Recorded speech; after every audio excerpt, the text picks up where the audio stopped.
Hey, everybody, and welcome to another episode of Death By, where contestants will earn reps for their argument for a chance to stand on top of the podium. I am your host, Lauren Kalil.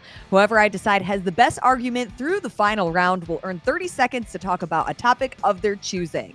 On today's episode, we have the Chief Executive Officer at HWPO, Matt O'Keefe, affiliate owner and CrossFit analyst Chase Ingraham with Get With The Programming, and founder and head coach of Underdogs Athletics, Justin Cotler.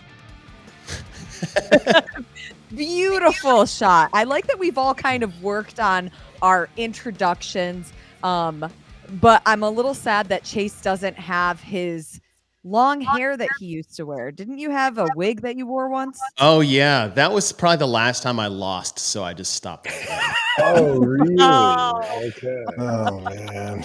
Okay. We should start making bets, and the loser has to wear something if they That'd be actually pretty funny. they don't What win. What do you want to wear, O'Keefe? Yeah, exactly. That's what I was about to say. Oh, So in other words, I have a Matt great would be comment. wearing what? I'll wear this. Oh, There you go. Yeah, if I lose, just send me a hat. yeah. Okay. That's actually it. I'll send both of you out. There you go. each of you will have to represent the other person's brand and do marketing on the show. That's there we what go. we'll have to That's do. nice. That's nice. Okay, let's get into it, guys. Let's play Death By. Round number one. We now have details surrounding the Masters CrossFit Games, which will be held on Labor Day weekend in Birmingham, Alabama. Also that weekend, the Teenage CrossFit Games to be held in Michigan at the Pitt Fitness Ranch. So what are some of the pros and cons of both of these competitions, these CrossFit Games competitions, being held on the very same weekend? Justin Cotler, we will let you kick off round number one. I don't know that there are any pros. I've been trying to think of some, and the truth is I can't really think of any pros. I think this is a blunder on a few accounts. One, I just think obviously you've got the teen and the Masters games on the same weekend. One's in Alabama, one's in Michigan. It's going to obviously split up viewership. You've got people that might have wanted to go to the events that now you've got to pick and choose one. But I think even more so than that is just the time of year. I'm kind of disappointed about the fact that, first of all, it's after the games, a bit anticlimactic. I think it could have been used as a buildup to the games. I think would have been better. And now we're going against football. I mean, I just think you're going against, the biggest thing in the United States by far. It's not even close. And I just think, unfortunately, this is going to be a bit of an afterthought.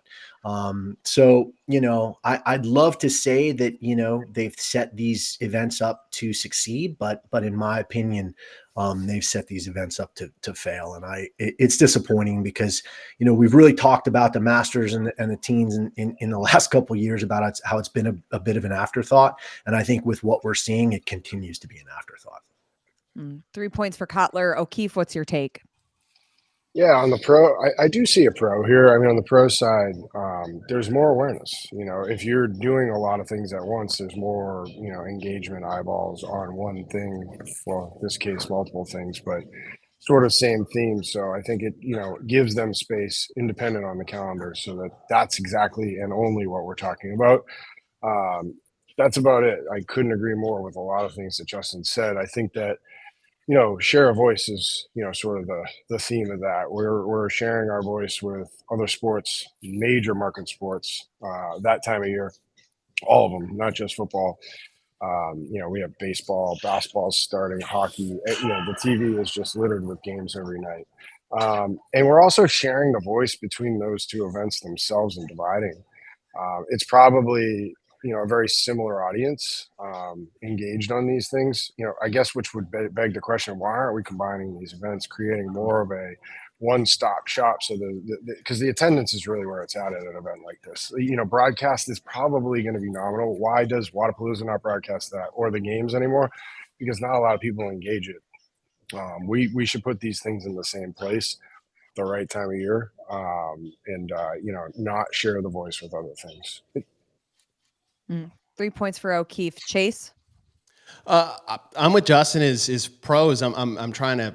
I'm having a hard time finding it. If I just want to be nice, it's like, yeah, more stuff going on the weekend, but that's along with everything that is going along with that weekend, as Justin said. And what I like that O'Keefe said at the very end is that my first thought when this got announced, the dates being the same, is how is not the first phone call from Pitt and Legends not to each other and say, why don't we combine forces and do this on the same weekend? It's the same basic divisions. One's younger and one's older, but they're still in separate divisions, and they attract the same type of sponsors, the same type of spectators. It's a family, friend attended event for the most part, and now you're putting it on Labor Day weekend, right? And then think about this too, is like, this is the decision of those events. It's not CrossFit's decision to put them on these dates. That was up to them. They picked their dates, they picked their venues. And the fact that it comes on the same weekend is very, very surprising to me. And it's a product of what we've seen too, is like we have Wodapalooza SoCal and the adaptive division on the same weekend. Like, why is these things happening? Why are these events not looking into more detail what the other one is doing, sharing some information and making sure they're not cannibalizing themselves? Vendors are going to get cannibalized. Viewers are going to get the viewers that they barely get anyways are going to get cannibalized. Attendance and everything like that. They should have doubled up. They should have doubled up, pooled their resources into one major event and put it on a weekend where everybody can attend. And Justin said it too. These events should have been before the CrossFit Games. We're not going to be able to see them like we want to. And it's the perfect thing to highlight when we have the most viewers of what happens early in the season and what CrossFit does outside of the elite competitors. 4 points for Chase. Just to play devil's advocate, is there potential that there's not a venue that was in the budget for either of these events to combine? So put them together. Yeah, Like, put 'em together. yeah. Totally. What? I mean, that's a world I've lived in. You could not be more spot on with that. I mean, we're literally talking double production costs at this point. We're talking double the marketing efforts. Like, just go down. Judges, how are we going to judge these things? Volunteers. Like, we have a great judge corps now with the Judges Federation. What I can't remember what they call it, but we're having them come up and do some work with us around quarters. But how are they going to distribute judges to that? If yeah, I mean, honestly, we could talk about this one topic and why to do it that way for an hour. It literally, it kind of defies logic that they're separate like that. And Labor Day weekend, by the way, like that, I totally forgot that that's the actual weekend in September. I mean, it's God, like I get that audience is very much going to be attended by people related to that audience. Yeah. Like, you're not getting a lot of general play on this. You might if you build a festival and you've got 2,000 kids on a floor, and then make sense for partners. You build more of a buzz, then you can add entertainment. But that is wow. What? How many everybody's kids, back to school. Like, think about the Masters athletes that have kids. It's like, how do I do that? Too, but I was thinking is like, how many parent-kid combos are there in this space right now? Yeah, Like, right. competing. Sure. Right? totally. It's like, okay, now if I make Masters age group and my son or daughter makes teen, do we have to?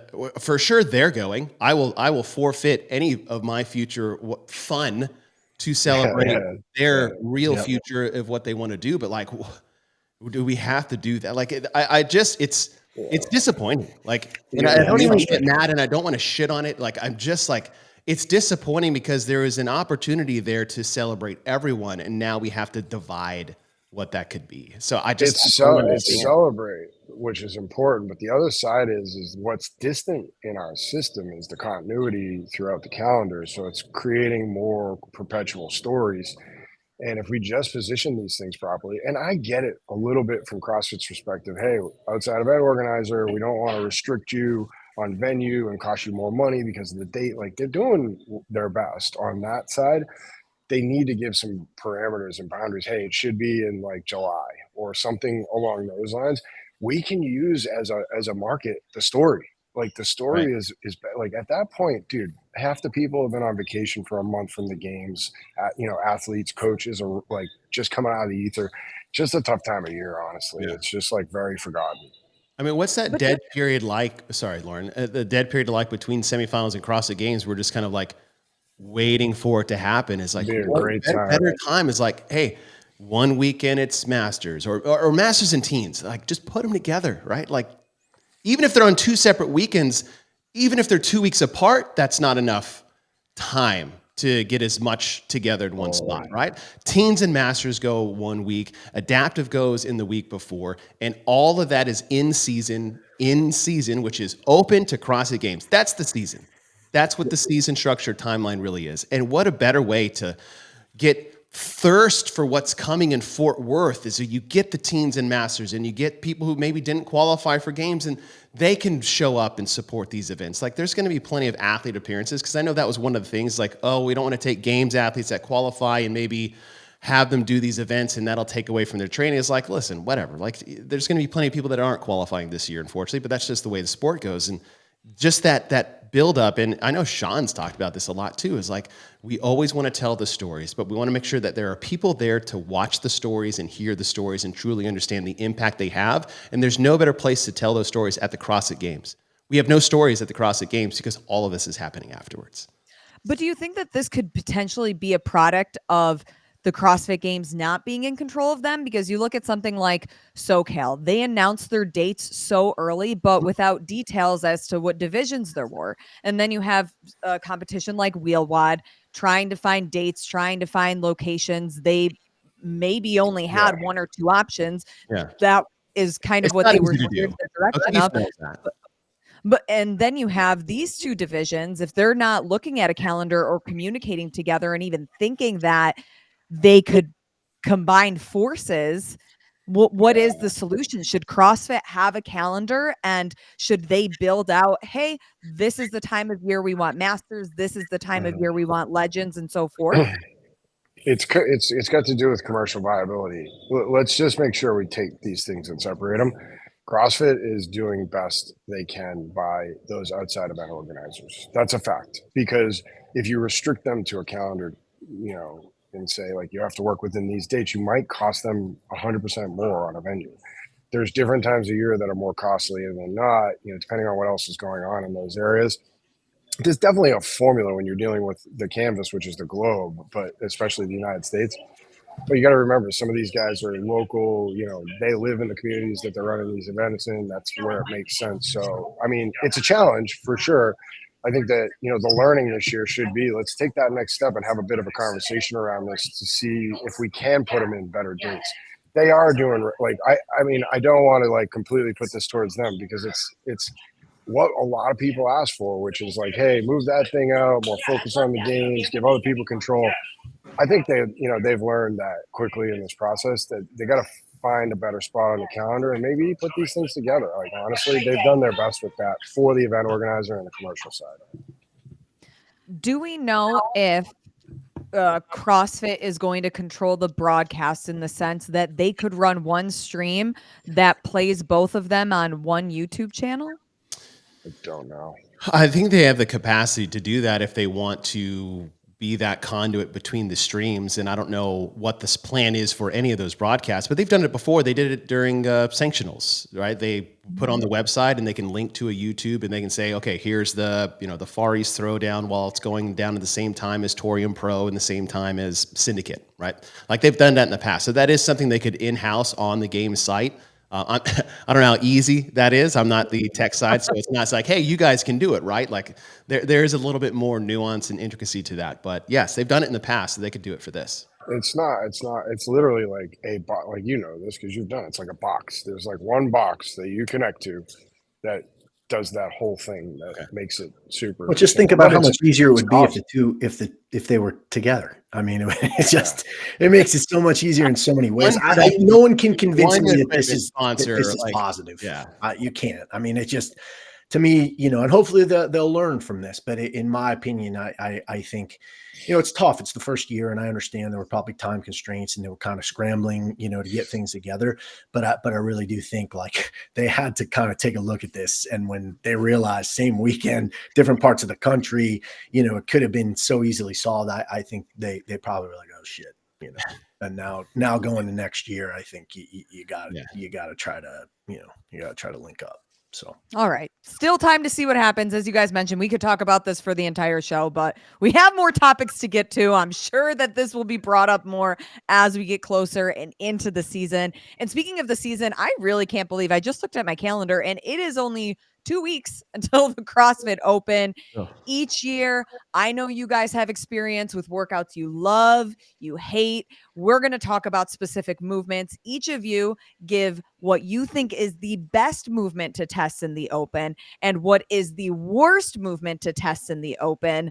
Chase, we're going to let you start this round. All right. So I only get to pick one, right? Yes. Okay. Oh, he's just One of he's each. setting the rules because One of each. he's talking to Cotler and I right Yeah. there. I'm establishing the ground rules. Only one.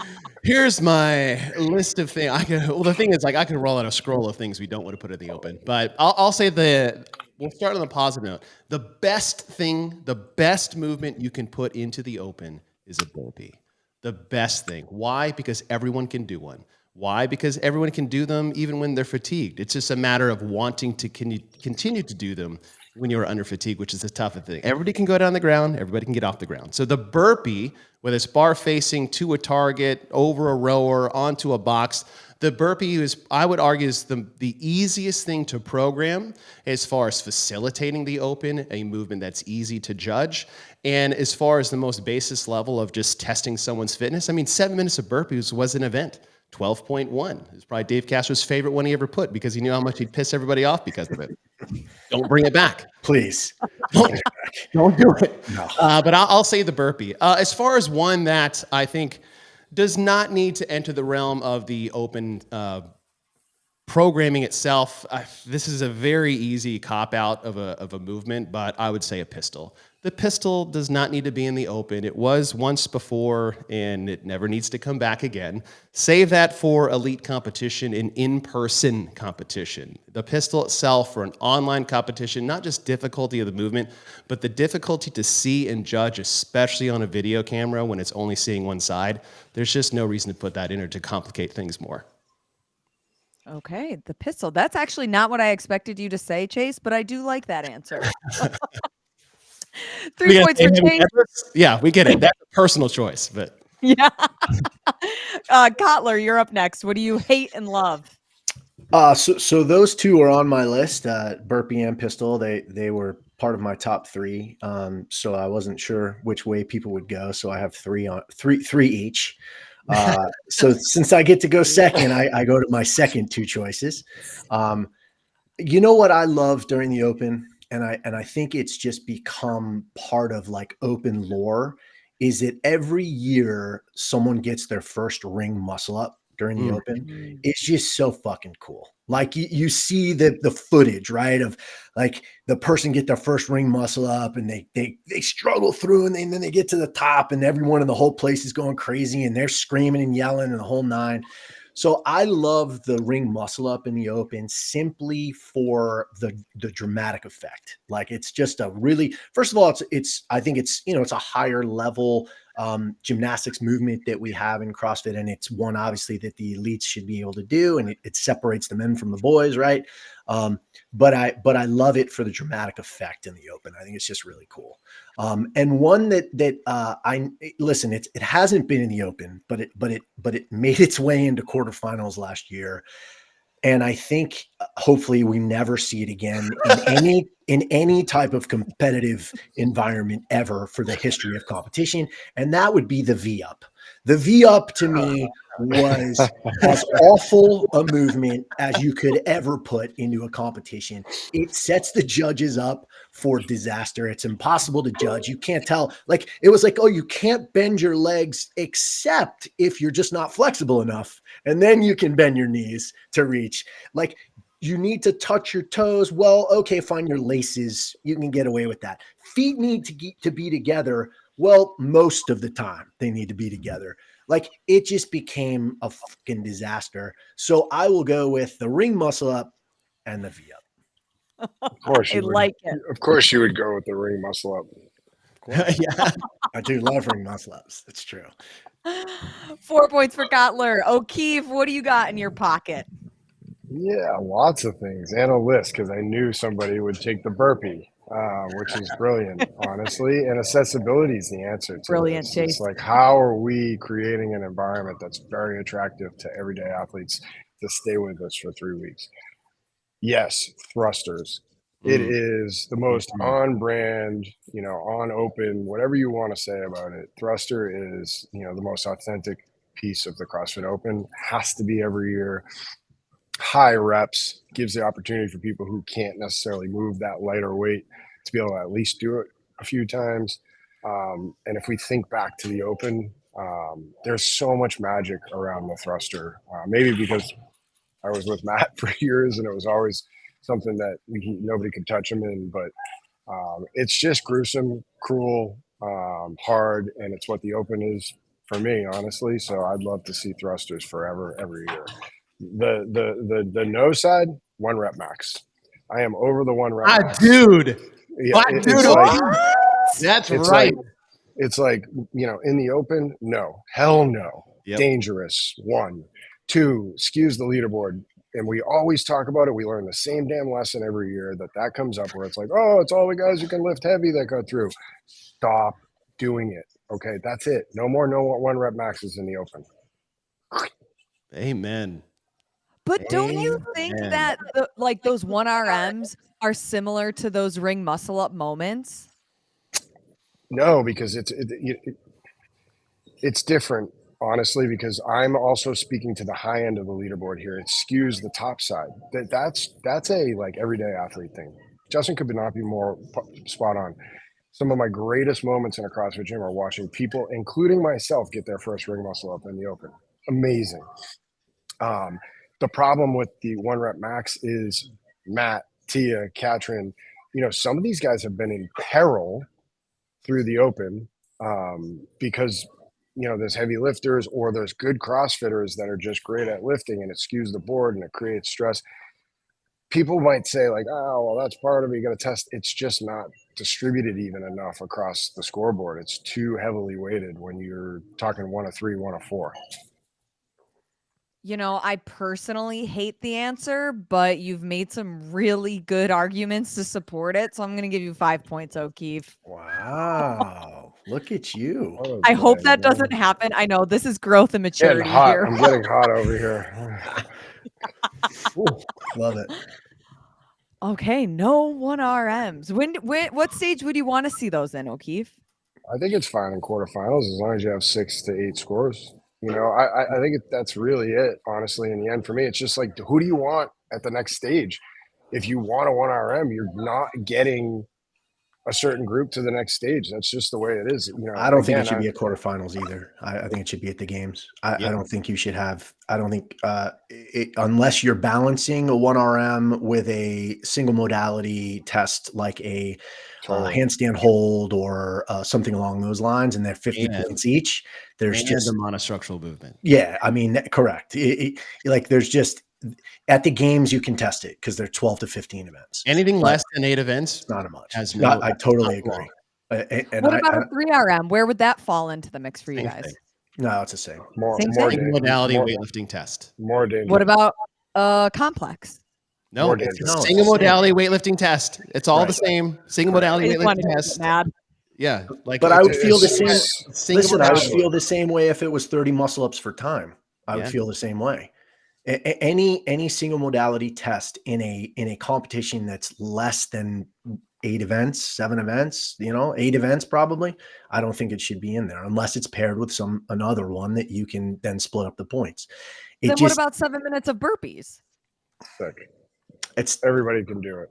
I mean, I hated that as an open event. I mean, but I understood it because of the, it was inclusive and it was also 12.1. I mean, we're talking about 12 years ago. I mean, it's very different. I don't think that we would see that now. I mean, I could be wrong, obviously, but listen to this. What about 7 minutes of burpees followed by 7 minutes to establish a 1RM? I'd be okay with that.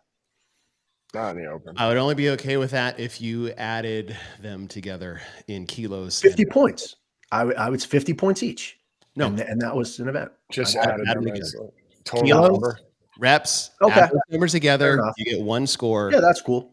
Now we're But I'm getting saying they I like are that to structure. put them together in some capacity, they equal 100 points. They The are. beauty, the beauty of the Open is that you can take anything that any of us are describing and create a race at the top end and create accessibility at the bottom end. Burpees are a perfect example.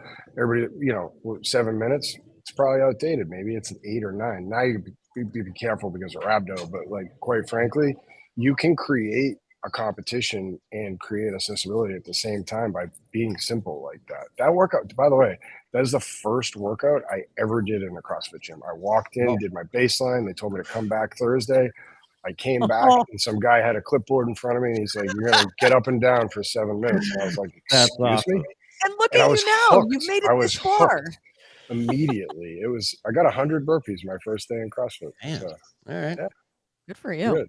Very nice. Okay. I might not be able to do that now, but I did it then. Let's move into topic number 3. So, over the years, we've seen athletes pack their bags, move to train in person at training camps, put families on hold to focus on training, and even some great extremes like Matt Frazier took, not using steak knives during the season to prevent risk of injury. Now, talking specifically about those games athletes and athletes at the very top level, what is that line between being able to have balance in their life and going all in to be at the top? Matt O'Keefe, we will let you start the final round. Yeah, I have a lot of experience with this. The answer is individualized, truly. We've seen Matt stretch it to every quarter, eighth, 16th of a percent. Not to say that that's not the right approach to be all in, but I think there's so many examples, Ariel Lowens, Pat Vellner, that have real balance with other things going on in their lives that create their best. So the answer to this, the formula is you being at your best, you being able to peak at the right times of year, and you being able to train effectively. If it's alone or with people, every situation is individual. So all in's kind of hard to describe. I think a lot of people have chased, Matt's story and said that that's the right way, and found out even us as coaches quickly that that's not the formula, because you have to treat these athletes for what they are, which are individuals. They are their own teams, each of them, even if you've got 10 of them on yours as a programming platform. It's literally per person, per individual. 3 points for O'Keefe. Chase, what's your thoughts on this one? I'm going to go, there is no balance. If you want to be the best in the sport, there is no balance. Individual, be damned. You talk Jordan, Brady, Tiger, there was no balance to become the greatest athlete in their sport. If you just want to be good and you want to be around, you can have balance in your life. You can be some of the top to ever do it in a generation, but if you want to be a generational great, that is the sacrifice you have to make to be a legend. There will be no one greater in the sport of basketball than Michael Jordan, because he gave everything he had to the sport. Now, there is a downside to that. When there is no balance, there is a fall off somewhere. But that's what you saw. And Matt did the same thing. He had a great support system around him, but there was nothing more he focused on was to be the best in the sport, to try to be a legend in the CrossFit Games. So if you want to be good, you want to be around for 10 years, you can have balance, you can find that. But if you want to be the greatest, if you want to be the best, there is no room for balance. 5 points for Chase. By the way, that Jordan and who did you say? Jordan, Brady, Tiger. Tiger and Jordan are bad examples. They had some very awkward balance, which was yes, is that which like, was detrimental. That wasn't balance, right? It was like they did everything here and everything else was on the wayside. I think they're perfect examples of what I'm talking about. Jordan's drinking a 12-pack of beer and playing 36 holes, and it's going for 40 at that night. There's some. Yeah, I get your point, though. Yeah. Cotler? No, you don't want to go into that one. So I think for the majority of my life, I have felt exactly the way that Chase feels. I felt like there was just you couldn't have balance. It had to be this obsession. And I think we've seen that with the majority of, the best of all times in their sport, including our sport.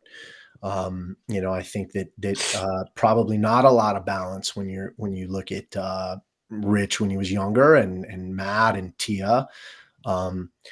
But I will say this, and maybe, I don't know, maybe it's not going to get me all the points to win this thing, but I will say, just from personal experience, that I now coach an athlete that has has shown me that possibly that might not be the case. Um, you know, I I've never seen an athlete progress in the way that Alex Gazan has progressed. I think she will win the CrossFit Games, and I think she will win it multiple years. She's doing things that I've never seen anybody do, and progressing in ways that I've never seen anyone progress. And I've been coaching this a very long time. Um, and she has an unbelievable amount of balance.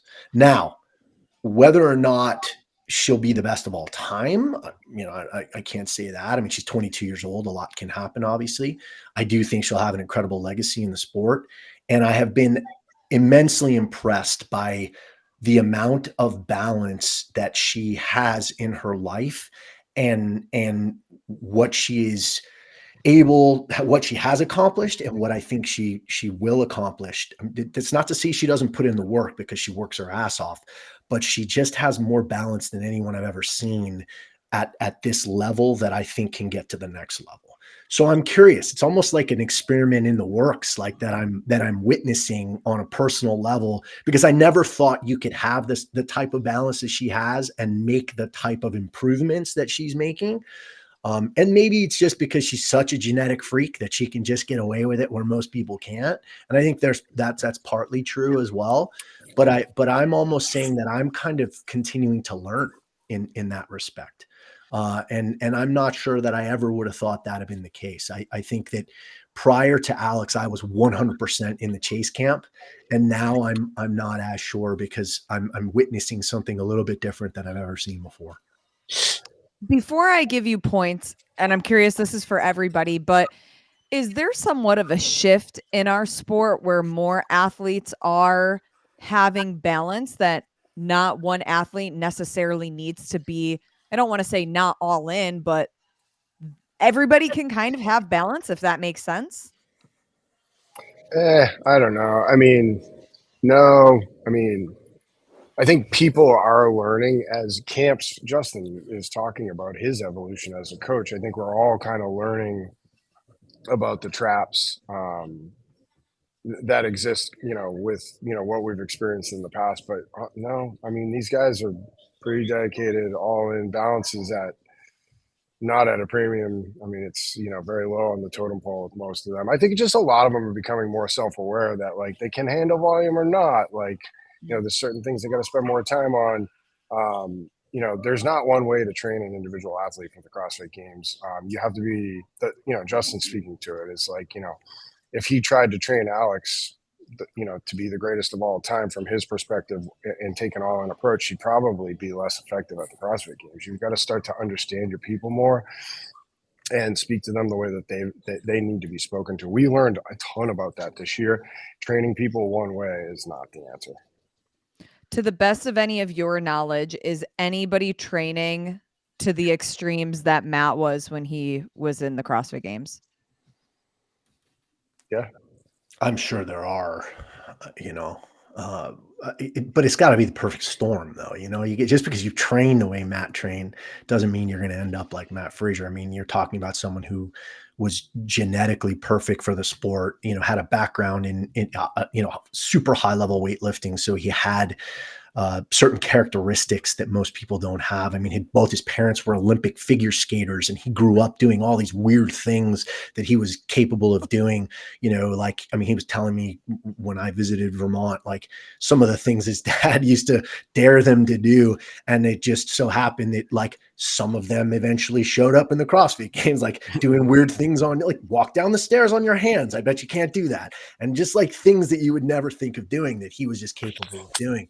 And then you put it together with his obsession and the things that he did, and it was the perfect storm of being, the best male of all time. And I don't think that just because you train like that means that you're going to be the best. I think in a lot of ways it depends on the person. It has to be, like I said, it has to be the perfect storm of everything. But I will say, I think we're in a different age too, like with social media and with, access and all these different things that put a lot more pressure on these athletes on a day-to-day basis.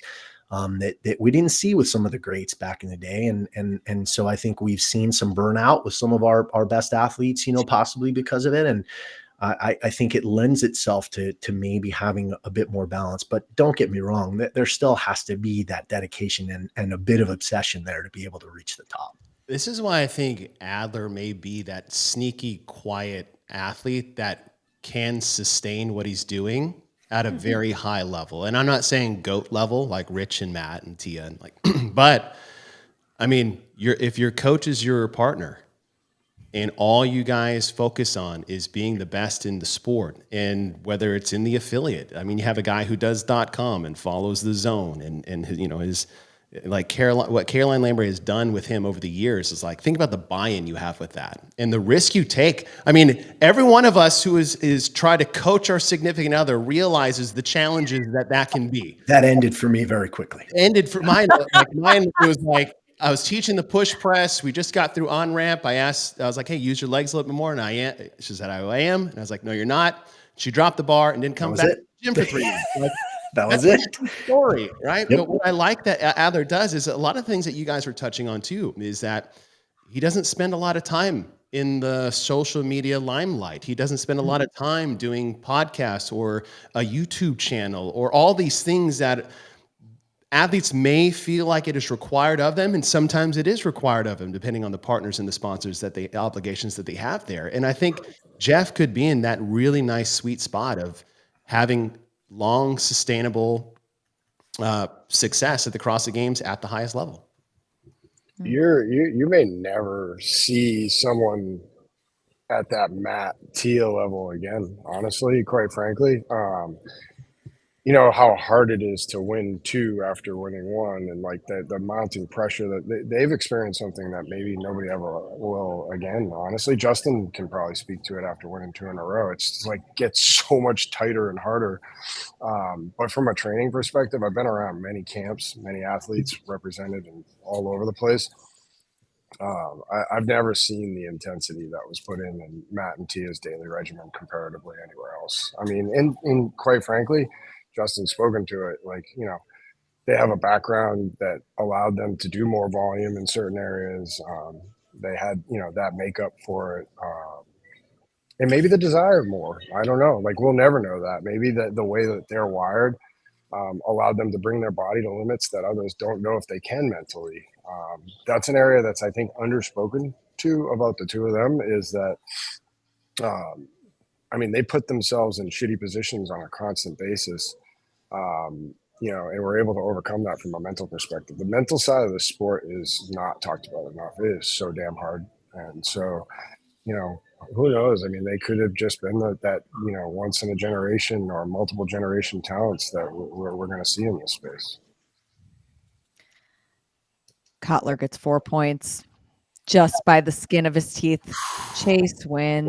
What a battle. What a battle. Yeah, good job, boys. This is nice. Stepping up their game. Love to see it. I lose every week by a point. What are you talking about? Last week I got robbed. I had mostly notes. was look, he brought his notebook. I even had Matt did very well today. Yeah, Came prepared. I took 2 weeks ago personally. I wasn't. You tied me for first loser. Nice job, O'Keefe. Great job. Congratulations. 30 seconds, Chase. A topic of your choosing. Let's hear it. Service Open is back. Open is back. So I'm excited to see that.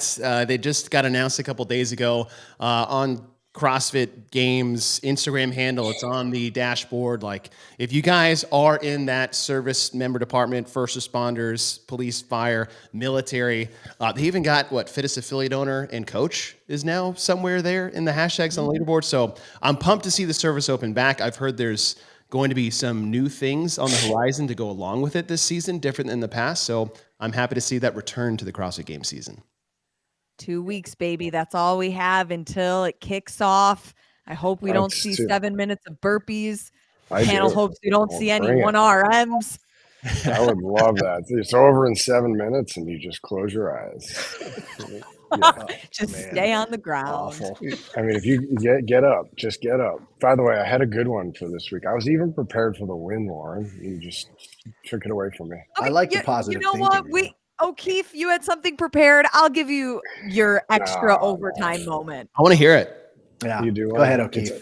Yeah, we're I want to hear O'Keefe's concession speech. You're gonna love this, Chase. CrossFit works. Oh, I'm training for a marathon. I ran Boston in 03 and 04, and they 1 year took over 4 hours, just under 4 hours the second time. Now I haven't run it yet, but I'm CrossFitting. You know, I'm doing our sweat program, some CrossFit, and I'm running, supplemental. And I go out for these runs, 8-10 miles, and the pace I'm holding, and I'm like, is something wrong? Like, and I've done CrossFit for like 10 years. I haven't really spent any time running. I'm impressed. I'm continue to no, but I'm like, I just show up and do what's prescribed. And it's, I'm honestly surprised, to be honest with you, because I've been all over the place with fitness for the last few years, just traveling, busy, and to have that base to be where I'm at. CrossFit works, honestly, for anything. It's really cool. I have a friend of mine who was traditionally a big lifter and is working to try to qualify for semifinals. Just PR'd his snatch, and he hadn't been he's been trying to lower his mile time and get it. So like it's the opposite spectrum of what you're saying, but on the inside, right? We talk about that black box all the time. It's like, how did doing strict pull-ups with a ski team make them better downhill skiers? Like, I don't know, but like somewhere in here, right? That CrossFit methodology is the secret sauce to success. And I love that, O'Keefe. Congratulations, man. Thanks, bro. Hell yeah. CrossFit works. Sign up for the Open. It's only 3 weeks. That's all it is. 3 weeks, three workouts. You can all do it. It's going to be fun. And we are going to see this panel on the very first week of the Open. Ooh. So O'Keefe will have another opportunity to try to win. We won't know. We won't know the workout at that point. We'll be able to, we should have like a little bet that day. Ooh, a little prediction. Yeah, let's go for it. I'll add it to the note. And one of those like starter workouts that everybody can do. Is probably the fair assessment. I don't know. I mean, last year was 20. Last year was 14.4 repeat, and that's. I mean, yes, everyone could do it, but I mean, I loved the fact that was the first workout last year. It wasn't just something absurdly simple. It was. It was inclusive to everyone because you had rowing and then you had, toast bar, et cetera. But you got, the better you did, you got to try some muscle ups. And then, I love that. I climb that ladder. Yeah. I mean, I'm hoping that it's more along those lines than just, some burpees and, some shuttle runs. Yeah. Nope. I haven't done a muscle up in like 4 years intentionally, so I'll do it for you. Please. So that the big moment will happen at the Open this year. Can't wait. Perfect. Can't wait. Build it. Well, guys, thanks as always for coming and playing Death By, and thank you to everybody for tuning in and watching us and talking about some very much needed topics and discussion around them. As we mentioned, I'm sure we will be talking more about specifically the Legends and the Pit, both CrossFit Games that are happening later this year, and we hope to see you next time.